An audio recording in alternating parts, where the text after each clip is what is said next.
Hello students, आज की इस वीडियो में हम बात करेंगे क्लास 10 मैथमेटिक्स चैप्टर नंबर 7 जिसका नाम है कोऑर्डिनेट ज्योमेट्री। इस चैप्टर में हम एक्सरसाइज 7.2 को डिस्कस करेंगे। जैसा कि आपको पता ही होगा कि इस चैप्टर का नाम है कोऑर्डिनेट ज्योमेट्री, यानी कि इसमें आपको एक्स एक्सिस और वाई एक्सिस बार बार देखने को मिलेगी, या फिर आप ये कह सकते हैं कि इसमें कोई भी क्वेश्चन दिखाई देगा तो आपको क्या दिया होगा या फिर क्या निकालना होगा, पॉइंट्स दिए होते हैं। जैसे कि एग्जांपल, ये एक्स एक्सिस है तो ये पॉजिटिव एक्सिस है, तो इसको हम लिखेंगे 1 2 3 4 5। ये प्लस की एक्स एक्सिस है। इधर क्या होता है माइनस में, और ये वाई एक्सिस है, ऊपर वाली पॉजिटिव होती है और नीचे वाली नेगेटिव। ये सब आपको पता है। 7.2 में हमें क्या करना है, 7.2 में जैसे भी क्वेश्चन को हमें सोल्व करने हैं, उन क्वेश्चंस को सोल्व करने के लिए जो मैं आपको स्टार्टिंग में सिखाऊंगा उसको अगर आप सही से समझेंगे तो आप 7.2 के बहुत सारे क्वेश्चंस आसानी से सोल्व कर लेंगे। मान लेते हैं हमें एक पॉइंट दिया हुआ है, पॉइंट ए। पॉइंट ए ये रहा, इसका नाम क्या रख दिया मैंने, पॉइंट ए। इसके कोऑर्डिनेट्स क्या हैं, इसके कोऑर्डिनेट्स हैं x कितना है इसका 1 और y कितना है इसका 3। तो ये मान लिए मैंने इसके कोऑर्डिनेट्स। एक और पॉइंट लेते हैं, एक पॉइंट दूसरा कौन सा है, बी पॉइंट। बी पॉइंट मान लेते हैं वो कहां पर है, 6,3 पे। 6,3 का मतलब ये है x 6 होगा और y कितना होगा 3 होगा। तो x 6 और y कितना 3। तो ये कौन सा हो गया, ये हो गया पॉइंट बी। तो एक बार दोबारा देखते हैं, मैंने दो पॉइंट की बात की। पॉइंट ए जिसके कोऑर्डिनेट्स मैंने मान लिए 1 3, तो x1 और y3। एक और पॉइंट माना मैंने बी जिसके कोऑर्डिनेट्स कुछ इस तरह से हैं 6,3, मतलब x 6 और y कितना 3। तो यहां से x 6 और y 3। तो आपको a और b पता लग चुका होगा। अब इनको रद्द कर देते हैं, अब इसकी जरूरत नहीं है। तो हमारे पास दो पॉइंट्स आ गए, पॉइंट ए और पॉइंट बी। मान लेते हैं पॉइंट ए आपका घर है। क्या है, आपका घर है। क्या है ये, पॉइंट ए आपका घर, होम लिख दिया मैंने। और पॉइंट बी क्या है आपका, स्कूल, जहां आप बिल्कुल भी नहीं जा पा रहे हैं। तो पॉइंट ए आपका घर है और पॉइंट बी क्या है, आपका स्कूल है। अगर आपसे यह कहा जाए कि ए और बी यानी कि आपके घर और आपके स्कूल के बीच में एक दुकान पड़ती है, स्टेशनरी की दुकान पड़ती है जहां से आपको बुक्स खरीदनी है, उस पॉइंट का नाम रख दिया मैंने क्या, सी। ठीक है, इस पॉइंट का नाम मैंने क्या रख दिया, सी नाम रख दिया। तो सी पॉइंट क्या है, दुकान है एक। तो सी पॉइंट है शॉप। कौन सी शॉप, स्टेशनरी की शॉप, जहां से आप किताबें खरीद सकते हैं। और आपको यह कहा जाए कि ये जो दुकान है सी, ये आपके घर से उतनी ही दूरी पर है जितनी दूरी पर ये आपके स्कूल से है। तो कहने का मतलब ये है, हम ये मानकर चलते हैं कि हमारे घर से दुकान 1 किलोमीटर पर है, तो स्कूल और दुकान के बीच में दूरी कितनी है, 1 किलोमीटर। ये मान लिया गया है, हमने माना है। यानी कि अगर घर और दुकान के बीच की दूरी 2 किलोमीटर होगी तो दुकान और स्कूल के बीच की दूरी कितनी होगी, वो भी 2 किलोमीटर की। क्योंकि हमने ये माना है कि सी जो है, सी यानी कि दुकान, घर से भी उतनी दूर है जितनी वो स्कूल से दूर है। अगर वो घर से 5 किलोमीटर की दूरी पर है तो स्कूल से कितनी दूरी पर होगी, 5 किलोमीटर की दूरी पर ही होगी। इतनी बात आपको समझ में आ गई, ठीक है। यानी कि अगर घर से वो 5 किलोमीटर की दूरी पर है तो स्कूल से भी कितनी दूरी पर होगी? वो 5 किलोमीटर की दूरी पर ही होगी। अगर मैं रेशो निकालूं, अनुपात निकालूं, तो क्या हो जाएगा? 1:1, या आप कह सकते हैं कटिंग करने के बाद 1/1, 5 से 5 कट गया, 1/1 आ गया, या फिर इसको मैं कह सकता हूं 1:1, 1:1। ठीक है यहां तक? चलिए एक और बच्चा आता है, वो क्या कहता है कि आप गलत कह रहे हैं। गलत का मतलब जो दुकान है ना, वो घर से बराबर दूरी पर नहीं है जितना वो स्कूल से है। तो वो क्या कहता है, उसकी भी सुन लेते हैं। वो कहता है कि जो शॉप है, दुकान है, वो घर से जितनी दूरी पर है, घर से जितनी दूरी पर है, वही दुकान स्कूल से कितनी दूरी पर है? घर से जितनी दूरी पर है उसका 2 गुना। 2 गुना का मतलब ये है, अगर शॉप, दुकान जो है घर से 5 किलोमीटर की दूरी पर है, कितना किलोमीटर? 5 किलोमीटर। ठीक है, तो वो कहता है कि घर से जितनी दूर पर दुकान है, वही दुकान स्कूल से घर की दूरी का 2 गुना है। 2 गुना का मतलब ये हुआ कि अगर यहां से यहां की दूरी 5 किलोमीटर है, तो इसी दुकान की दूरी स्कूल से कितनी होगी? 10 किलोमीटर होगी। 2 गुना कहा ना उसने।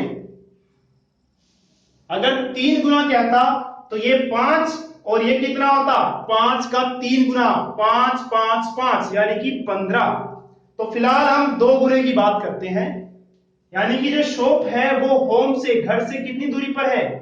5 किलोमीटर पर। और वो कहता है कि जितनी दूरी पर दुकान घर से है, वही दुकान स्कूल से उस दूरी का, उस डिस्टेंस का 2 गुना है। तो 2 गुना कर दिया मैंने, यानी कि 10 किलोमीटर है। अगर इसको आप फिर से काटते हैं तो कितना आ जाएगा? 1/2, यानी कि 1:2, 1:2 आ गया। तो ये रेशो कितना आ गया? अनुपात कितना आ गया? 1:2। अब इसको हम बोलेंगे M1। हमारी पूरी एक्सरसाइज में इसको क्या बोलेंगे? M1। और दूसरे नंबर पे जो लिखा होगा उसको क्या बोला जाएगा? M2। ठीक है यहां तक? M1 M2 क्या हो गया? ये पॉइंट जो है, ये यहां से लेकर यहां तक की जो भी दूरी है, उस दूरी को डिवाइड करके जो आया है, उसका जो रेशो है, अनुपात है, उसको एक वाले को, पहले वाले को M1 बोलेंगे और दूसरे वाले को क्या बोलेंगे? M2 बोलेंगे। ठीक है, अब हमसे ये कहा जाए, ठीक है, जो सेकंड वाला बच्चा कह रहा है वो ठीक है, यानी कि घर से, और चलिए बाकी सब मैं पहले मिटा देता हूं ताकि आपको सही से चीजें समझ में आए।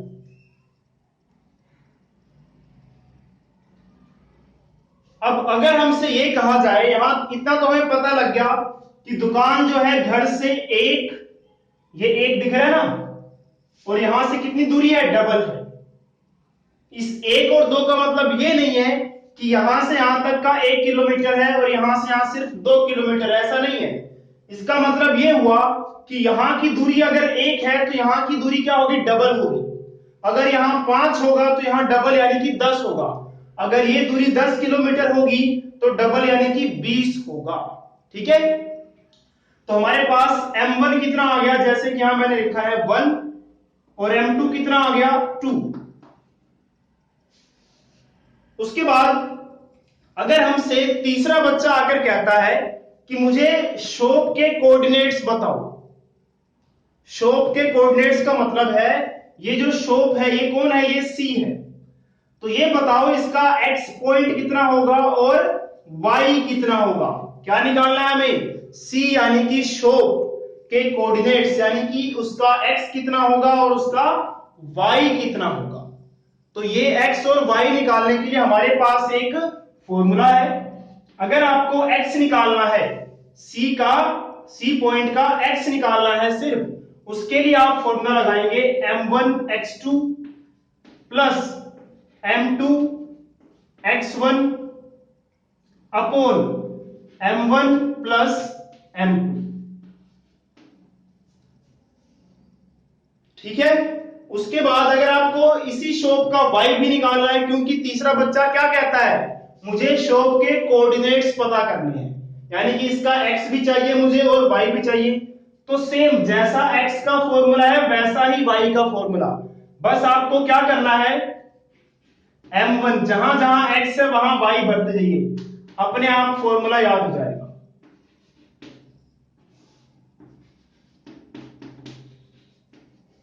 इस तरह से। तो अब हम क्या कर सकते हैं, c के कोऑर्डिनेट्स निकाल सकते हैं, इसके x और y को निकाल सकते हैं। लेकिन आपको इसमें m1 चाहिए होगा, m2 चाहिए होगा, वो ये रहा। और इसके अलावा आपको साथ साथ और भी क्या चाहिए होगा, x1 x2 y1 y2। तो इसमें आपने ध्यान रखना है, पहले नंबर वाले पॉइंट को मान लेंगे x1 और y1, और इसमें जो दूसरे वाला पॉइंट दिया था हमें, ये क्या मान लिया इसको हमने, x2 y2। तो अब आपको पता लग गया होगा हमें सवाल कैसे आएंगे। हमें सवाल इस तरह से आएंगे, हमें दो पॉइंट दिए जाएंगे, जैसे कि पॉइंट ए यानी कि इसके कोऑर्डिनेट हो गए 1 3, एक और पॉइंट दिया होगा पॉइंट बी जिसके कोऑर्डिनेट्स ऐसे 6 या 3। तो पहले वाले को आप x1 y1 मान लेंगे और दूसरे वाले को आप मान लेंगे x2 y2। और हमसे कहा जाएगा एक और पॉइंट है C जो कि A और B के बीच में पड़ रहा है, और ऐसा बोला जाएगा कि वो C पॉइंट A और B को 1:2 में डिवाइड करता है। या जरूरी नहीं है बार बार 1:2 ही देगा, वो रेशो कुछ भी हो सकती है, वो कई बार 1 2 की जगह 2 या 3 हो सकता है, 2 या 5 हो सकता है, कुछ भी हो सकता है, कोई फर्क नहीं पड़ता, हम क्वेश्चन आराम से कर लेंगे। तो हमें कहा जाएगा दो पॉइंट्स हैं आपके पास A और B, उसको ज्वाइन करने वाली लाइन पर एक पॉइंट आता है, उस पॉइंट के कोऑर्डिनेट्स निकालिए। तो उस पॉइंट्स के कोऑर्डिनेट्स निकालने के लिए हम ये फॉर्मूला लगाएंगे। अगर आपको कोई प्रॉब्लम है तो अभी मैं एक क्वेश्चन सोल्व करूंगा, उससे आपकी सारी की सारी प्रॉब्लम्स अपने आप ऑटोमेटिकली दूर हो जाएंगी। अब देखिए, इसमें एक बात आपने ध्यान रखनी है, बहुत ज्यादा ध्यान देना है। पहले वाले पॉइंट को x1 y1 माना है, दूसरे वाले को x2 y2। डिस्टेंस फॉर्मूले में हम क्या करते थे, पहले वाले को चाहे x1 y1 मानो चाहे x2 y2 मानो, कोई फर्क नहीं पड़ता, इसमें आपने चेंज नहीं करना है। इसमें आपने फर्स्ट वाले पॉइंट को x1 y1 ही मानना है और सेकंड वाले पॉइंट को x2 y2 ही मानना है, जिससे आपका क्वेश्चन कभी भी गलत नहीं होगा। ठीक है, चलिए अब क्वेश्चन करते हैं, ताकि आपकी जो प्रॉब्लम है वो या जो कंफ्यूजन है वो पूरी की पूरी खत्म हो जाए।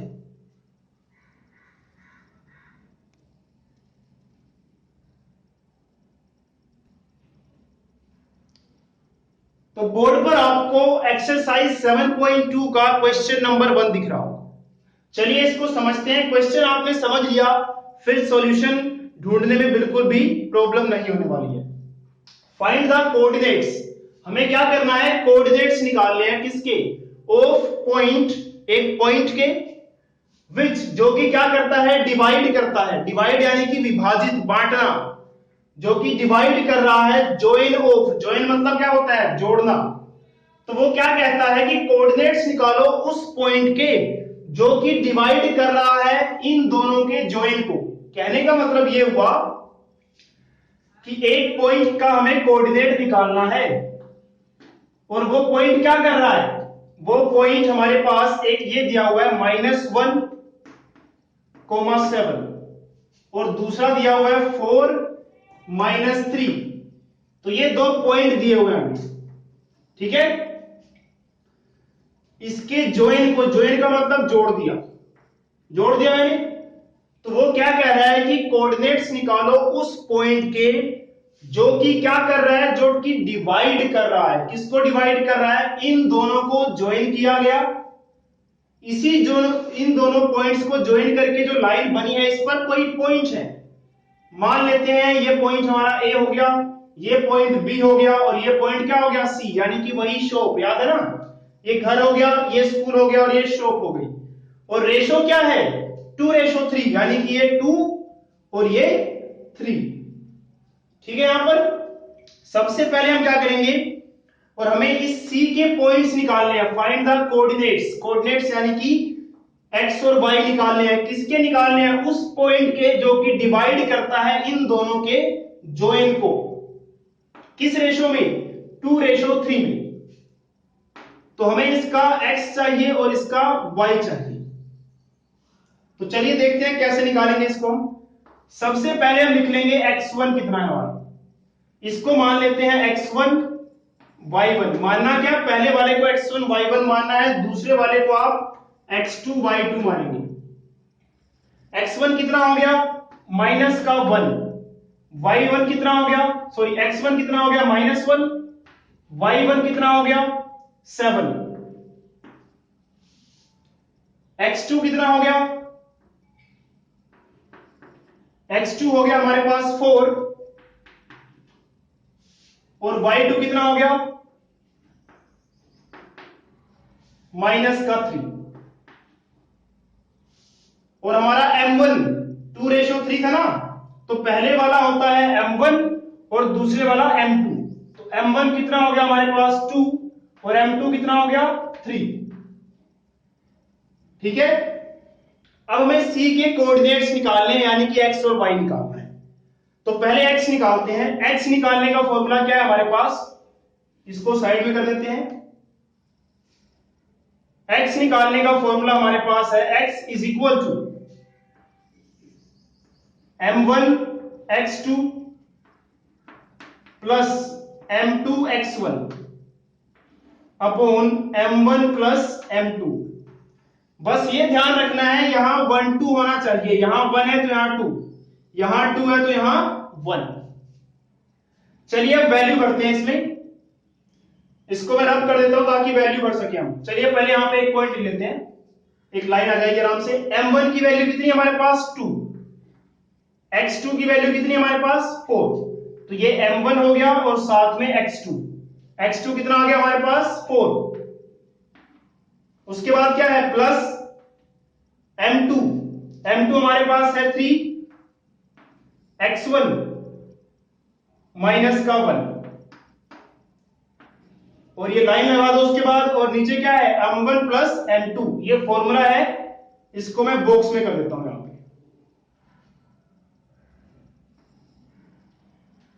तो नीचे क्या है? m1 plus m2। तो m1 कितना हमारे पास? 2 प्लस m2। m2 कितना है? 3। तो हमने क्या किया, जो हमारा x निकालने का फॉर्मूला था उसमें m1 x2 m2 x1 m1 plus m2 ये सारी वैल्यूज भर दी हमने।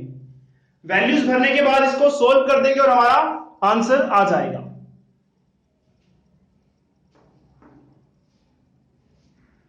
2 4 जा 8, 3 1 जा 3। 3 को 1 से मल्टीप्लाई करेंगे कितना आएगा? 3 आएगा। और ये प्लस माइनस माइनस बटे में 2 प्लस 3 5। 8 माइनस 5 और सॉरी 8 माइनस 3 5 और 5/5 काट दो इसको, 1 आ गया। तो आपका x कितना आ गया? 1 आ गया। इसी तरह से हम क्या निकाल सकते हैं? y भी निकाल सकते हैं। चलिए अब y निकालते हैं। तो y निकालने के लिए हम y वाला फॉर्मूला लगाएंगे। y वाला फॉर्मूला इस तरह से है, y is equal to m2 y1 plus m1 y2। आप चाहे इसको पहले लिखिए, इसको बाद में लिखिए, चाहे आप y1 m2 लिख लीजिए, कोई फर्क नहीं पड़ेगा। बस ध्यान रखना है, एक बार यहां पे m2 आएगा और y1 होगा, एक बार m1 होगा तो y2 होगा। इतना सा ध्यान रखना है बस आपने।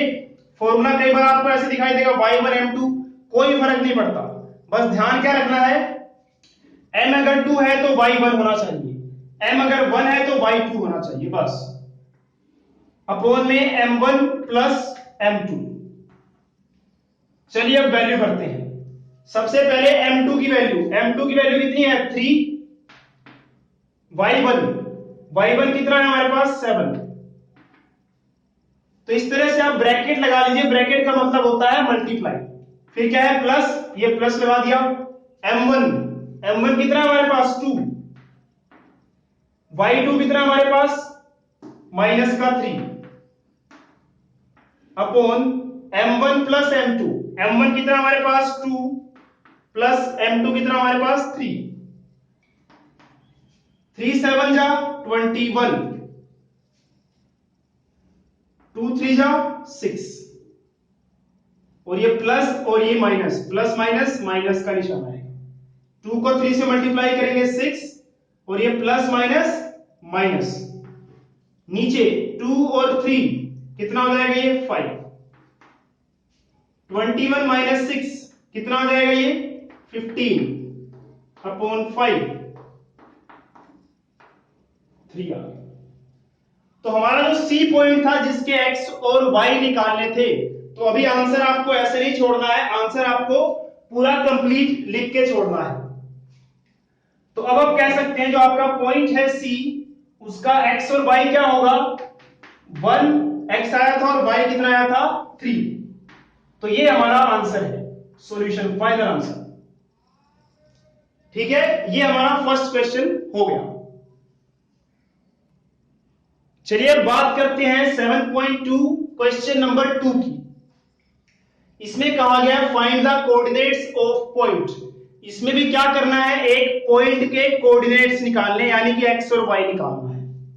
ऑफ ट्राइसेक्शन, ट्राइसेक्शन का मतलब होता है वो पॉइंट क्या कर रहा है, 3 बराबर हिस्से बना रहा है।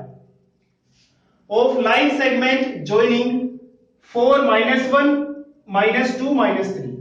देखिए इस क्वेश्चन में क्या कह रहा है ये, कि इसके पास 2 पॉइंट है, एक है 4 माइनस का 1 और एक है माइनस का 2 और माइनस का 3। ठीक है, कहता क्या है ये कि कोऑर्डिनेट्स निकालो उन पॉइंट्स के जो कि क्या करें इस पूरी लाइन को, लाइन का मतलब क्या है, ये एक पॉइंट है और ये भी एक पॉइंट है, तो 2 पॉइंट को आप ज्वाइन करोगे तो क्या होगा, एक लाइन बनेगी ना। तो इस लाइन के जो 3 हिस्से कर दे उन पॉइंट्स को निकालो। कहने का मतलब ये है, मान लेते हैं एक पॉइंट यहां पर है और एक पॉइंट यहां पर है, ये 2 पॉइंट, ये ए और बी हमें दिया हुआ था। हमें कहा गया था उन पॉइंट्स के कोऑर्डिनेट्स निकालो, उन पॉइंट्स का एक्स और वाई निकालो जो इन दोनों पॉइंट के द्वारा बनाई गई लाइन को 3 बराबर हिस्सों में बांट दे। ये देखिए एक पॉइंट बना लिया मैंने डी और एक पॉइंट बना लिया मैंने ई। तो डी पॉइंट का एक्स और वाई निकालना है और ई पॉइंट का, और इस तरह से निकालना है कि ये पॉइंट क्या कर रहे हैं, ट्राइसेक्ट। ट्राइसेक्ट का मतलब है इस पूरी लाइन को 3 बराबर हिस्से में बांट रहे हैं। ये हिस्सा और ये हिस्सा बराबर है। तो मेरा कहने का मतलब है एडी बराबर है डीई के और डीई किसके बराबर है, ईबी के। 3 बराबर हिस्से हो गए।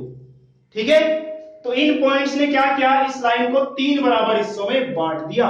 हमें इन्हीं पॉइंट्स का एक्स और वाई निकालना है। ठीक है, तो पहले हम क्या करेंगे, x1 y1 लिख लेते हैं।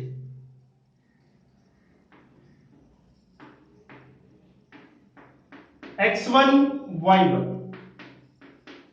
x1 कितना है 4 और -1, सॉरी 4x है और y कितना हमारा -1, x2 कितना हमारा -2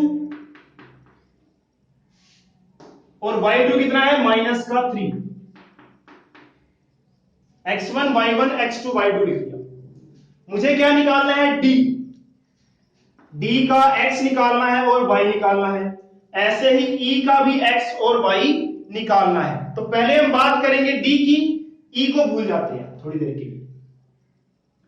अब इसका x y आप कैसे निकालेंगे, उसके लिए आपको m1 और m2 भी तो चाहिए, वो तो दिया ही नहीं है।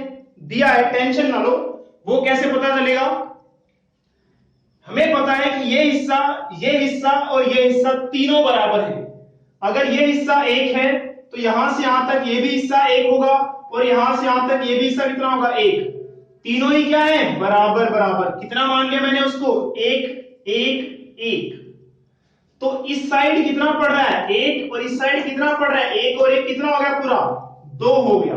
तो मैं इसको कितना मान लूंगा, 2, और इसको कितना मान लूंगा मैं 1। तो हमारा m1 कितना हो गया 1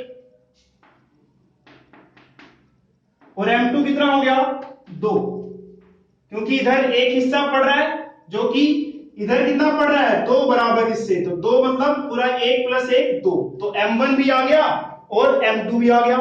अब आराम से हम x और y निकाल लेंगे। कैसे? लगाओ formula, x = m2 x1 plus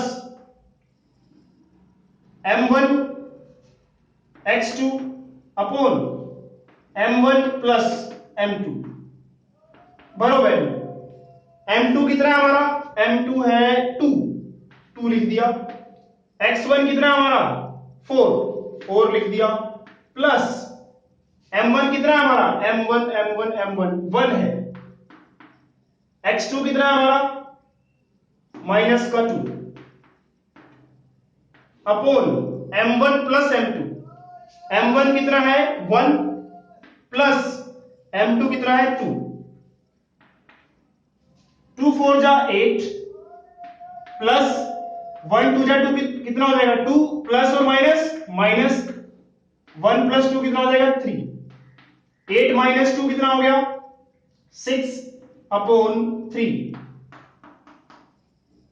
तो ये कितना आ गया x आ गया इसका 1, तो ये x आ चुका है हमारे पास 1। अब y निकालना है, तो y कैसे आएगा, सेम यही तरीका, बस फॉर्मूले में थोड़ा सा चेंज करना है आपको। यहां पे जहां जहां x दिखाई दे रहा है बस वहां क्या कर देंगे आप y कर देंगे। चलिए फिर से वैल्यू भरते हैं, m2 कितना हमारा 2, y1 कितना हमारा -1 प्लस m1 कितना हमारा 1 और y2 कितना हमारा -3। अगर गलती से मैंने कोई वैल्यू गलत भर दी हो तो उसको ठीक कर लेना। m1 प्लस m2, m1 हमारा है 1 और m2 हमारा है 3, 2 1 जा 2 और ये माइनस वैसे का वैसे, 1 3 जा 3 और ये प्लस माइनस 1 + 3 सॉरी 1 + 2 3 आ जाएगा। ये कितना हो गया -5/3। क्या आंसर सही है? देख लेना है, एक बार चेक कर लेना वैल्यू भर के। m2 की वैल्यू हमने कितनी भरी है 2, y1 हमारा -1 है, m1 हमारा 1 है, y2 की वैल्यू कितनी है -3, m1 प्लस m2। ठीक है, जहां तक मुझे लगता है ठीक है। अगर कैलकुलेशन मिस्टेक होगी तो वो आप करेक्ट कर लेना। तो हमारे पास d भी आ चुका है, तो ये पॉइंट तो आ गया। अब बात करते हैं e पॉइंट की। हमने क्या करना था, d भी निकालना था और e भी निकालना था। उन पॉइंट्स को निकालना था जो इस लाइन को 3 बराबर हिस्से में बांट दें। अब क्या करना है हमें, अब निकालना है ये वाला पॉइंट e वाला। अब हम क्या करेंगे, अब d को भूल जाते हैं क्योंकि d तो निकाल लिया हमने। अब देखते हैं कि e में m1 m2 क्या होगा। ये एक हिस्सा है, ये भी एक हिस्सा है और ये कितना हिस्सा है, ये भी एक हिस्सा है। तो इधर कितने हो गए टोटल, 2 हो गए, इधर 2 इधर 1। तो m1 कितना हो गया अब तुम्हारे पास, m हो गया m1 हो गया है 2, यहां से यहां तक कितना रेशो आ गया पूरा 2, और यहां से यहां तक कितना हो गया 1। ये कैसे आया देखो, 2 1 2 डिवाइड बाय 1 कितना हो जाएगा 2:1। पहले क्या था, इधर 1 था इधर 2 था, तो 1 डिवाइड बाय 2 कितना आ गया था 1:2 आया था। इसीलिए पहले हमारा 1 m1 था और 2 हमारा m2 था। लेकिन अब के हिसाब से देखें तो ये हमारा 2/1 बनेगा, इधर से 2 फिर ये 1, यानी कि m1 हमारा 2 और m2 हमारा 1 होगा। चलिए वैल्यू भरते हैं फिर से। अब हमें क्या करना है, e का x और y निकालना है। तो x और y निकालने के लिए फिर से वही फॉर्मूला, x निकालने का formula m2 x1 plus m1 x2 upon m1 plus m2। Values भरते हैं। m2 की वैल्यू कितनी है 1, x1 की वैल्यू कितनी है 4 प्लस m1 की वैल्यू कितनी है हमारे पास 2, x2 की वैल्यू कितनी हमारे पास है -2 upon m1 plus m2, 2 plus 1, 1 multiply 4 4, 2 multiply 2 4, plus minus minus upon 2 plus 1 3, 4 minus 4 0 by 3 आ गया हमारे पास। तो x कितना आ गया e का 0 आ गया। चलिए y भी निकाल लेते हैं यहीं पर ही। तो y निकालने के लिए y का formula y is equal to क्या होता है m2 y1 plus m1 y2 upon में m1 प्लस m2। चलिए वैल्यू भरते हैं इसमें। m2 की वैल्यू हमारे पास है 1, y1 की वैल्यू है हमारे पास -1 प्लस m1 की वैल्यू कितनी है हमारे पास, m1 की वैल्यू है यहां पे 2, y2 की वैल्यू हमारे पास कितनी है -3, m1 plus m2, m1 plus m2 यानी कि 1 2 प्लस 1, 1 को 1 से मल्टीप्लाई करेंगे 1 और ये माइनस भी साथ में रहेगा, 2 multiply 3 6 plus minus minus 2 plus 1 3 -7/3। तो y कितना आ गया हमारा -7/3। तो हमारा ई पॉइंट भी आ चुका है। तो इस तरह से आप लास्ट में आंसर लिख देंगे अपना कि डी पॉइंट जो हमारा आया है वो शायद 1 -5/3 था और ई पॉइंट जो है ये है 0 -3। तो इस तरह से हमारा डी और ई दोनों ही पॉइंट्स कैलकुलेट होके आ गए हैं। तो आई होप आपको दोनों क्वेश्चन समझ में आ गए हैं। अगर समझ में आ गए हैं तो ठीक है, बहुत अच्छी बात है। अगर समझ नहीं आए हैं तो वीडियो के डिस्क्रिप्शन में कमेंट बॉक्स में आप कमेंट करके कोई भी डाउट है उसको पूछिए, मैं फटाफट से आपको रिप्लाई करूंगा ताकि आपका डाउट क्लियर हो सके और आप आगे के क्वेश्चंस भी आसानी से कर सके।